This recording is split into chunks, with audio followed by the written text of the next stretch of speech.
Amen. Donc aujourd'hui, on regarde une foi qui bannit la peur. Par la foi, on ne doit pas avoir peur. Par la foi, on ne doit pas se soucier. Par la foi, on ne doit pas s'inquiéter. Pourquoi? Parce qu'il est capable. Il est capable. Il fera. Mais il fait seulement à ceux qui ont la foi en lui. La parole nous dit dans Isaïe 41, la foi vient de la parole de Dieu. Non, la foi vient de ce qu'on entend. Parce que tout ce que tu entends, c'est ça qui va te rendre ta foi. Si tu écoutes que des choses qui te disent, oui, ça y est, c'est fini, tu ne peux plus, tu n'es même pas capable, tu seras incapable. Pourquoi? Parce que si tu te nourris de ces paroles, tu te nourris des découragements. Si tu entends, non, tu n'es pas digne, tu prêtes l'attention à ces mots. Ces mots vont prendre vie dans ta vie. Alléluia. Mais pourquoi nous dit la foi vient de ce qu'on entend? Parce que c'est ce qu'on entend qui nourrisse notre esprit. C'est ce qu'on entend qui nourrisse nos espoirs. C'est ce qu'on entend. Dis-moi ce que tu écoutes et je te dirai ce que tu es. Pas dis-moi qui tu fréquentes. Parce que tu peux fréquenter des différents personnes. Dis-moi ce que tu écoutes et je te dirai ce que tu es. Alléluia. Si tu ne regardes que la pornographie, tu seras dans la masturbation. Si tu ne regardes que les ragots, les gens qui parlent, tu seras aussi une raconteuse. Tu passeras du temps à parler des histoires qui ne t'édifient pas et qui n'édifient pas les autres. Si tu passes le temps à écouter des choses qui te détruisent, tu vas détruire les gens. Dis-moi ce que tu écoutes et je te dirai qui tu es. Alléluia.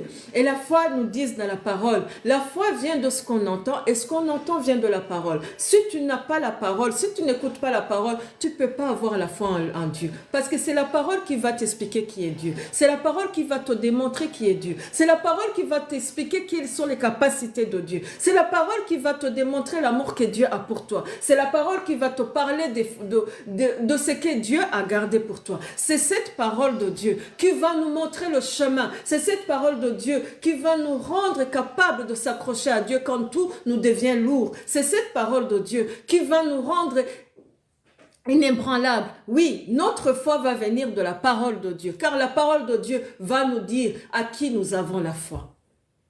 À Dieu le Créateur, l'écrivain. Cette parole, c'est la seule parole, c'est le seul livre où l'écrivain est à côté de celui qui est en train de lire pour lui expliquer ce qui est dedans. Parce que tous les autres œuvres, ils sont à la bibliothèque. Mais quand tu les achètes et que tu les lises, l'auteur n'est pas avec toi pour t'expliquer. C'est ton intelligence qui doit discerner ce qu'est l'auteur et te faire une image de ce que l'auteur a voulu dire. Mais la Bible, c'est l'endroit où l'auteur même, il est assis à côté de toi. Il est en toi. Et quand tu lis, il t'explique ce qu'il voulait dire. Il t'explique le message qu'il veut te passer. Alléluia. Il t'explique le message qu'il veut te passer pour que pour toi, tu puisses recevoir ce qu'il a envie que tu comprennes, ce qu'il a envie que tu reçoives. Alléluia. Excusez-moi. Donc, je parlais de la parole. La parole, elle est vie. La parole, c'est la prophétie par excellence. La parole de Dieu, c'est elle qui va nous donner cette foi. Cette foi qui va faire que nous nous accrochions, que nous soyons des lions, que nous soyons des lions, que nous soyons des inébranlables, que nous soyons même forts là où la force devait nous quitter. La parole de Dieu. Alléluia. Donc, notre foi ne peut venir que la parole de Dieu. La foi, c'est quoi? La foi, tu peux avoir la foi. Oui, je crois en Dieu, je sais ce que Dieu il a fait dans ma vie, je sais ce que Dieu il est capable de faire. Mais si tu ne nourris pas la foi, elle peut être nourrie que par la parole de Dieu. Que par la parole de Dieu. Donc, si la parole de Dieu ne nourrit pas ta foi, ta foi va devenir maigrichonne. Elle va devenir faible. Elle va devenir inactive. Et quand tu auras besoin d'activer cette foi, tu trouveras qu'elle n'a même pas la force d'affronter les situations dans lesquelles tu es. Donc ta foi a besoin d'être nourrie dans la prière, dans la parole, pour qu'elle soit forte, pour que quand les situations qui sont au-dessus de tes forces vont venir, tu vas activer la foi que tu as continué à nourrir, à muscler, et cette foi va venir te rendre capable d'affronter ces situations. Mais quand tu vas la chercher, alors que tu n'as même pas pris le temps de la nourrir, ta foi va te lâcher et va te dire non, je ne suis pas capable d'affronter cette situation. Pourquoi? Parce que tu m'as oublié, tu m'as mis à côté. Tu as continué ta vie. Mais maintenant, tu as besoin de moi, mais moi, je n'ai pas assez de capacité pour affronter la situation. Là, je vais dire quoi? Je vais dire que notre foi a besoin d'être alimentée, a besoin d'être nourrie par la prière, par la parole, par les moments d'intimité avec Dieu. Si tu n'as pas ça, ne cherche pas ta foi quand tu es dans des moments difficiles. Alléluia. C'est là où on va chercher des gens qui vont venir nous dire ce que eux ils sentent pour nous. Ça veut dire des prophéties qui ne sont même pas vraies sur notre vie. Amen. Le meilleur prophète, c'est toi-même et la parole de Dieu. C'est là où Dieu va passer pour te parler de toi. Amen. Alléluia. Dans Romains 8, ça dit toute chose concourt à celui toute chose concourt au bien de celui qui aime l'Éternel. Toute chose concourt à celui qui aime Dieu. J'ai dit quoi? Si tu aimes vraiment Dieu, tu dois lui montrer que tu l'aimes. Si tu aimes vraiment Dieu, il a besoin de l'entendre, il a besoin de le voir, il a besoin de le sentir. Comme nous les humains, quand on nous aime, on a besoin de le sentir. Alléluia. Alors, toute chose concourt à ceux qui aiment Dieu. Si tu démontres ton amour envers Dieu par les moments avec lui, si tu démontres ton alliance avec Dieu, dis-toi que tout ce que tu traverses, Dieu va en tirer ton avantage. Tout ce que tu traverses, même autant difficile qu'elle est, Dieu va en tirer un avantage. Quand nous gardons une relation étroite avec Dieu, il utilise chaque circonstance à notre avantage. Alléluia. Dis-toi que même la situation difficile que tu traverses, il va la faire un témoignage pour sa gloire. Pourquoi? Parce que tu as été fiable à ses yeux.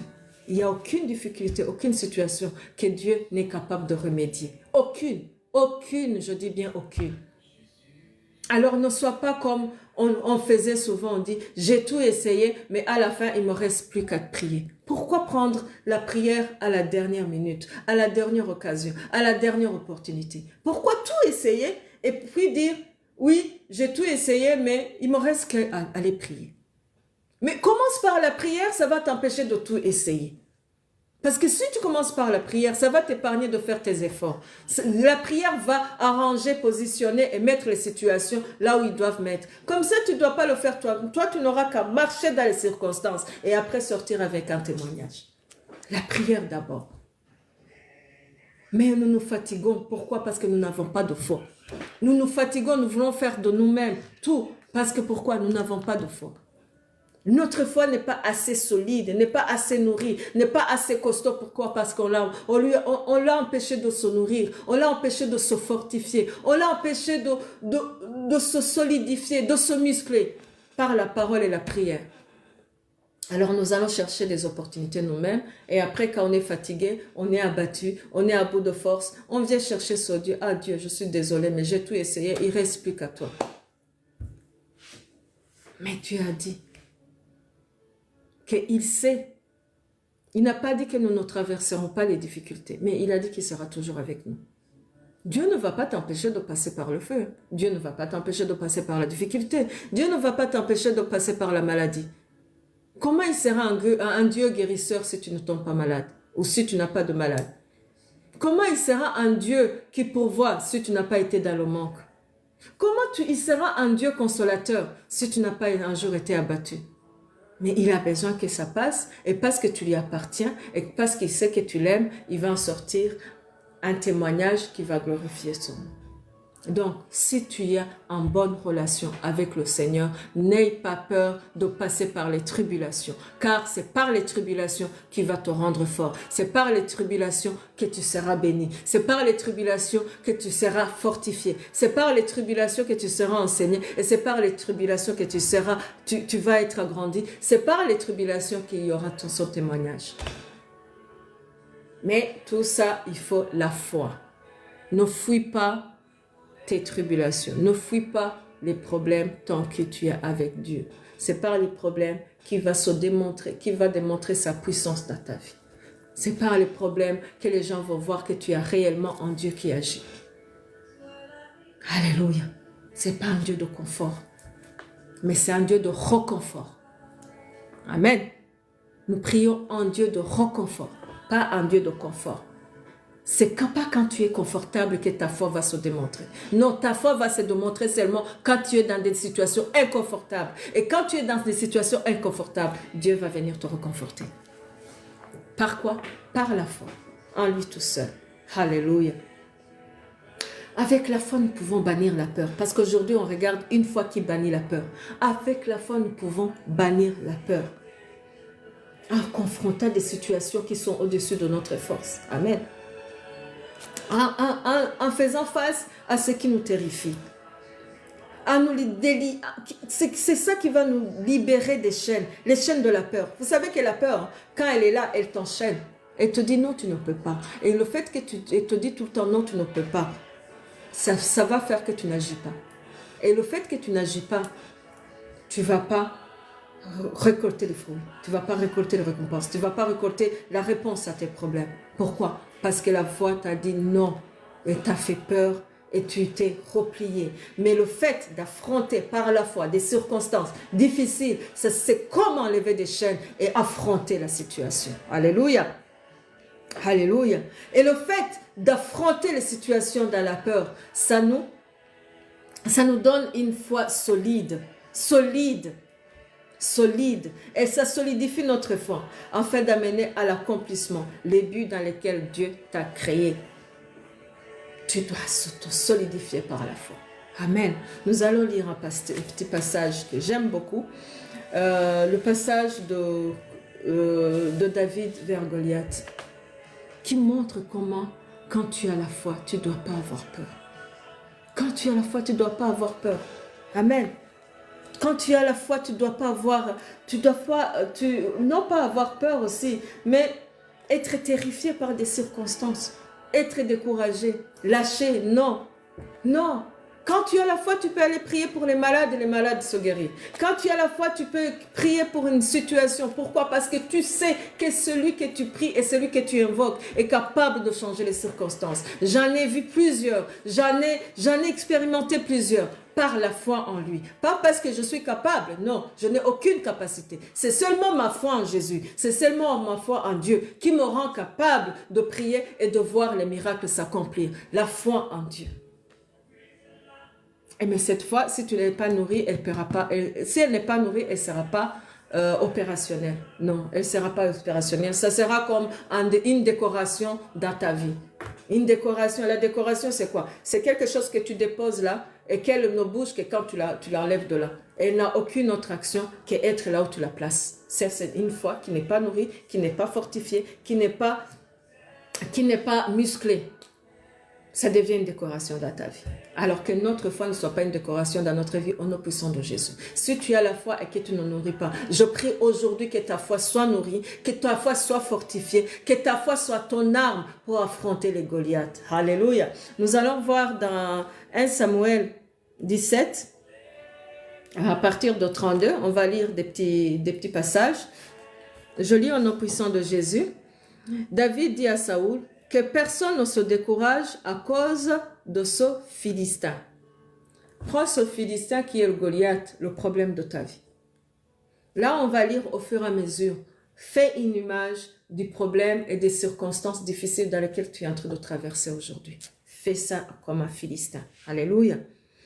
David dit à Saoul, personne ne peut que personne ne se décourage à cause de ce Philistin. Ton serviteur ira se battre avec lui. Amen. Saoul dit à David, tu ne peux pas aller te battre avec ce Philistin, car tu es un enfant. Il est un homme de guerre dès sa jeunesse. Ça, c'est les voix qui nous viennent dans nos oreilles, qui nous découragent chaque fois. Qui te disent, mais non, tu n'es pas capable, tu n'as pas assez de force, tu n'as pas assez de capacité, mais tu n'es pas assez riche pour fréquenter, tu n'as pas assez de diplôme pour faire ce travail. Non, tu n'es même pas assez digne. Alléluia. Alléluia. Mais ces voix te viennent pour t'enlever ta destinée. Cette voix que Saoul utilisait pour parler à David, c'était pour lui dire, ce problème est plus grand que toi. Toi, tu ne peux pas l'affronter.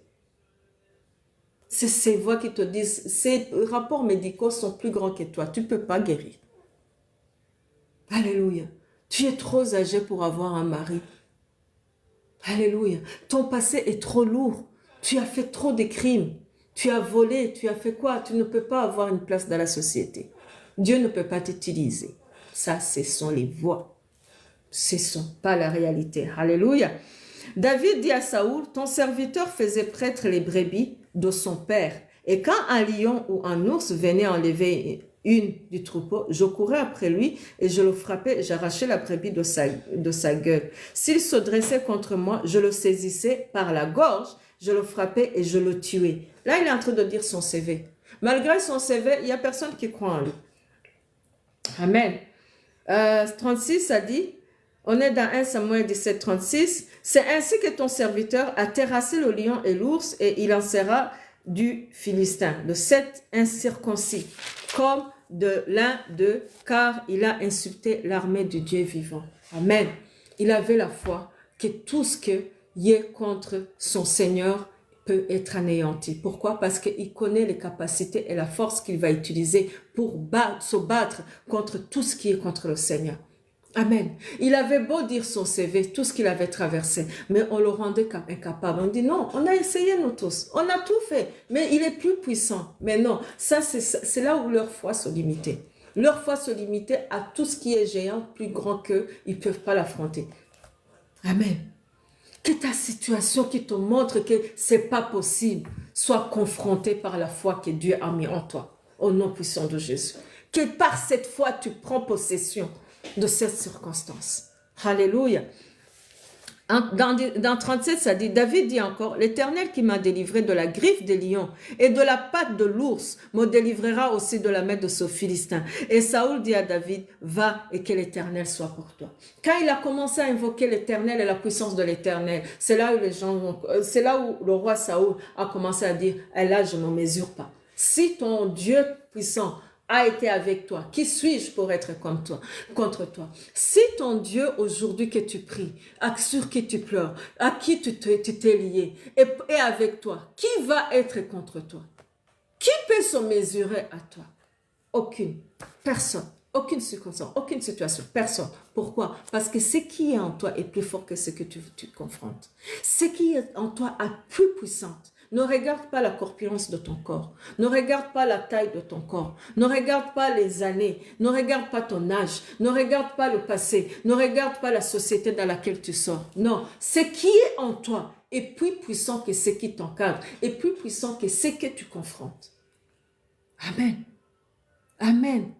Les gens verront l'apparence, mais ils ne verront pas ce qui est en toi. Ce qui est en toi, ils sauront la capacité de ce qui est en toi quand ce qui est en toi va sortir pour confronter que ce qu'eux ne peuvent pas confronter.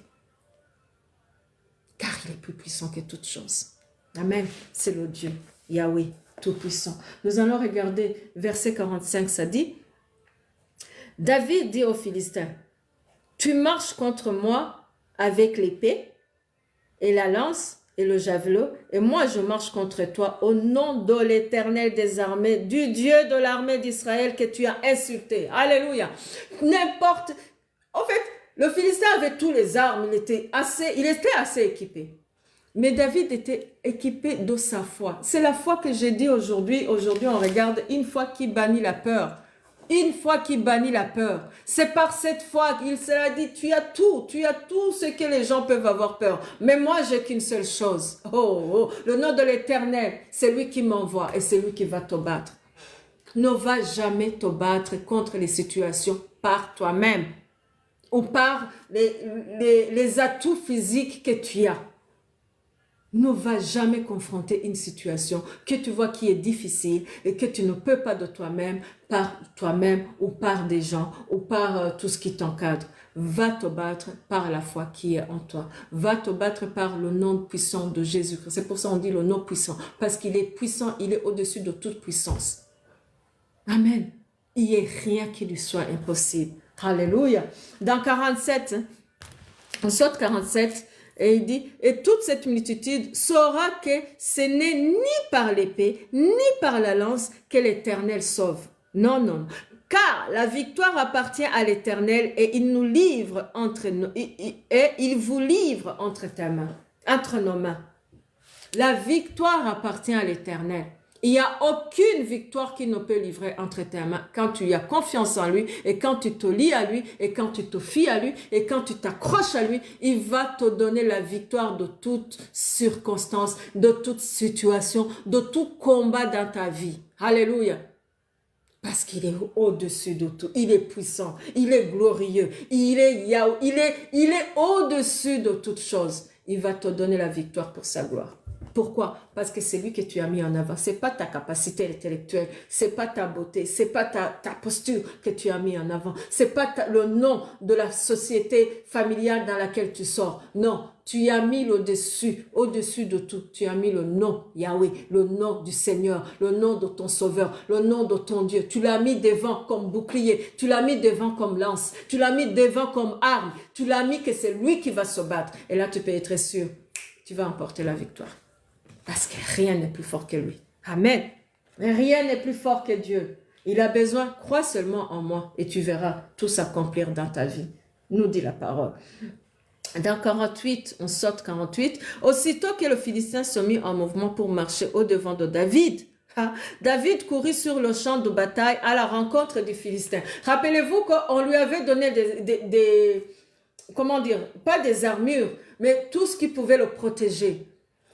Des boucliers pour à David, mais c'était trop lourd pour lui. C'est pas avec ça qu'il va se protéger, c'est pas avec ça qu'il veut se battre. Il veut se battre au nom de l'Éternel, par le nom de l'Éternel, avec le nom de l'Éternel. Donc il a dépouillé tout ce que les gens croient qu'il les protège. Alléluia. Les gens se font protéger par ça, mais lui se fait protéger par l'Éternel. L'Éternel n'a pas besoin que tu te protèges de toutes ces choses, mais il a besoin juste que tu te protèges par son nom, car le nom de l'Éternel protège. Amen. Il est parti comme ça, alors que les autres doivent mettre des boucliers, doivent mettre se protéger de la tête aux pieds. Mais lui, non. Il a dit, celui qui est en haut me protège. Alléluia. Et malgré que la situation était là, les autres disaient, mais comment il fera un petit garçon? Amen. Il était petit. Il avait, je crois, dans les 19 ans. Il était petit. Mais un petit garçon comme lui, qui va se battre avec quelqu'un que toute l'armée du royaume a échoué. Et il n'a aucune armure, aucune... Mais pourquoi? Il ne comprenait pas. Je vais te dire une chose. La situation dans laquelle tu es en train de te battre au nom de l'Éternel, ne cherche pas ce que les gens comprennent, la façon dont tu es en train de te battre. Ils comprendront seulement la victoire. Ils verront la victoire. Ils verront la victoire. Dieu ne va pas les expliquer, je veux œuvrer comme ça. Dieu, il est indépendant, il fait les choses à sa façon. Il va utiliser ton cœur, il va utiliser ta foi. Et il va se battre contre ce que les autres ont échoué. Et par là, la victoire appartiendra à l'Éternel. Amen. On fait vite parce que le temps passe. Dans 49, il dit, il mit la main dans sa gibecière et il y prit une pierre et la lança avec sa fronte. Il frappa le Philistin au front et la pierre s'effondra. La pierre s'enfonçant dans le front du Philistin qui tomba le visage contre la terre. Alléluia. C'est pas parce qu'il était un beau viseur. Non, c'est pas parce qu'ils étaient un beau viseur. C'est pas parce que la pierre avait un miracle. Non. Qu'est-ce qu'il a fait? Il a couru vers le Philistin. Il n'a pas regardé la taille de son problème. Il n'a pas regardé la taille de celui qui combat. Il n'a pas regardé la posture. Il n'a pas regardé la force. Il n'a pas regardé quoi que ce soit. Il a foncé. Alléluia. Hier, on a dit, mets ta foi en action. Par sa foi, il a mis en action. C'est lui qui a fait le pas. Pourquoi? Parce qu'il avait la foi. C'est ce que je disais depuis le début. Si ta foi n'est pas en action, elle est inactive. Elle est inutile. Si ta foi n'est pas en action. Aujourd'hui, on a regardé, c'est quoi? Une foi qui bannit la peur. Cette foi, quand tu la mets en action, elle va bannir la peur. Elle va t'enlever de la peur. Elle va t'enlever comment dire? Elle va te déchaîner de tout ce qui te scandalise. Non, de tout ce qui t'effraie. De la frayeur. J'ai trouvé le terme. Elle va t'enlever l'esprit de la frayeur. Pourquoi? Parce que avec la foi, tu es tellement fortifié, tu es tellement au-dessus de toute force, car c'est Dieu qui va te rendre capable de faire ce dont tu dois être capable afin que la victoire lui soit attribuée, afin que la gloire lui soit attribuée. C'est comme ça que fonctionne Dieu. Alors, il va faire que ta foi en lui va bannir la peur. Et la peur va faire que tu affrontes des situations qui sont au-dessus, apparemment au-dessus de toute ta force, de toutes tes capacités, des capacités de ta famille, des capacités de ton entourage, des capacités de tout. Il va te rendre capable d'affronter ça. Et tu vas apporter la victoire. Pourquoi? Parce que tu as senti que tu es capable d'affronter. David, tout ce qu'il faisait, il utilisait la pierre de la foi. Cette pierre qu'il a lancée, ce n'est pas une pierre magique, c'est une pierre de la foi. Il avait foi qu'il va atteindre son but par le nom du Tout-Puissant, créateur de toutes choses, qui a la puissance au-dessous de toute puissance. C'est ça qu'il a utilisé. La foi a fait qu'il n'avait pas peur, qu'il a pris cette pierre de la foi, qu'il a confronté son problème et par son problème, il a libéré toute une nation. Il se fait que tu dois avoir un pas de la foi. Comme on a dit hier, mets la foi en action. Et ce pas de la foi va t'enlever de la peur. Et la peur va te déchaîner, va te rendre libre, afin que tu puisses prendre ta pierre de la foi et la lancer contre ton problème. Et tu verras ton problème te libérer et libérer ceux qui sont autour de toi. Mais ça a besoin de la foi, du pas de la foi et de la foi qui va t'enlever de la foi. Voilà, c'était la parole pour aujourd'hui. La foi qui bannit la peur. Demain, on va continuer sur le sujet de la foi et continuer à partager pour édifier les autres. Continuer à donner des lignes aux gens pour, on ne sait jamais. Vous pouvez sauver un cœur, vous pouvez sauver une vie, vous pouvez enlever quelqu'un de la... C'est pas nous qui le faisons, c'est Dieu qui le fait. C'est Dieu qui envoie sa parole parce qu'il habite dans sa parole. Et s'il a envie de faire quelque chose, que tu sois son outil aussi. Comme aujourd'hui, j'ai accepté d'être son outil, sois aussi l'outil du Seigneur pour transférer la parole, donc pour transmettre la parole, pour transmettre l'espoir, pour transmettre